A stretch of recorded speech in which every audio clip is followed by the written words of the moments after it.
morning everyone from this cold and frosty shore in Morton, where it's beautiful this morning with a lot to give thanks for. And today, as I record, it's Thanksgiving Day in America, where Americans give thanks for landing in Newfoundland and beginning their new nation. They were formed by the Puritans, a bunch of people I utterly love, who wrote the largest body of English practical and affective piety, which means writings that move the affections towards Jesus. And if you want to know more about those, come and see me and I can point you in the right direction.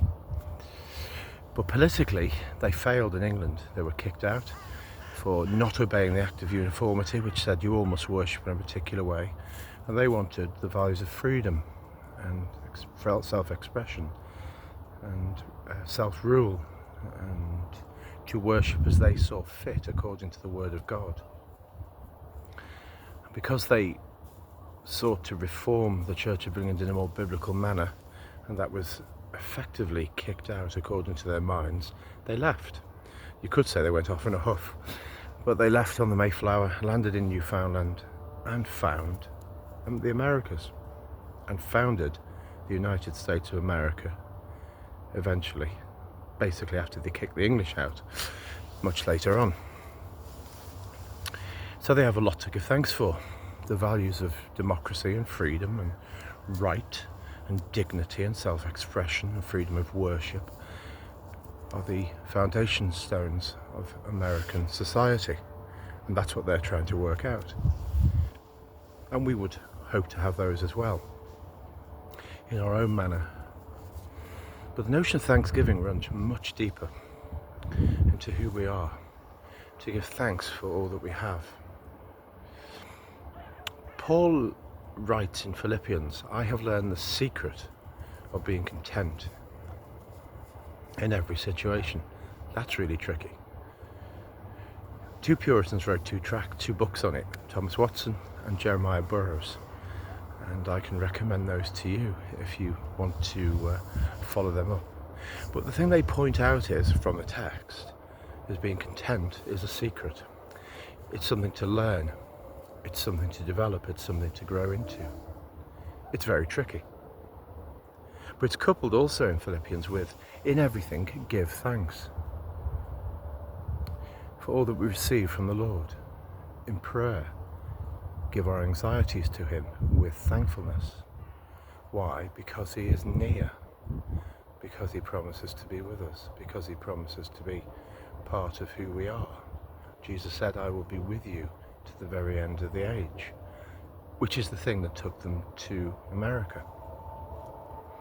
They knew that the Lord was leading them, that Jesus would be with them. But it was a secret. It was something that they had to learn themselves as they developed their own society.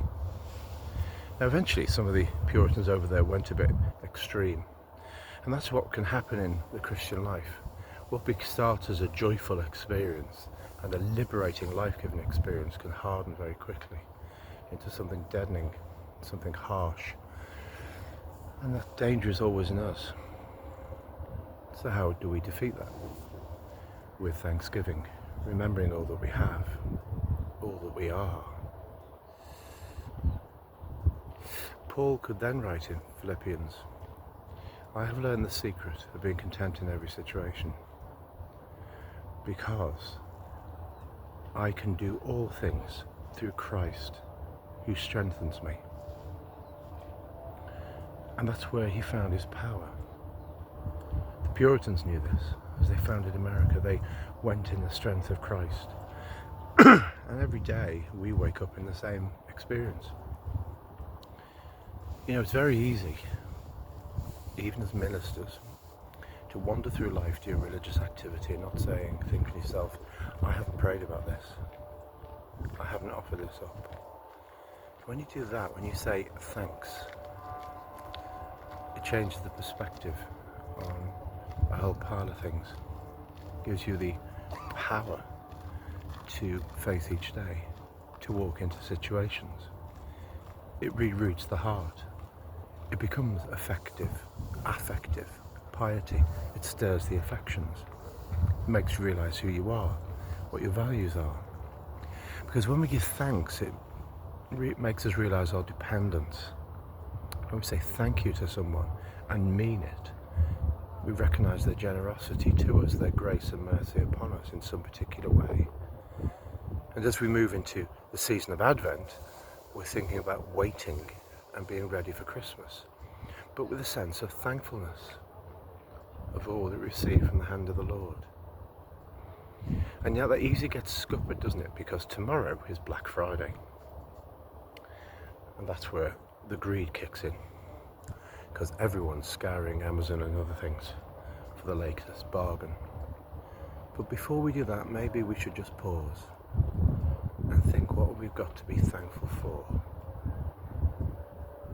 from God, from what we have, from who we are, for what we share and what we mean, and all manner of things in our own lives.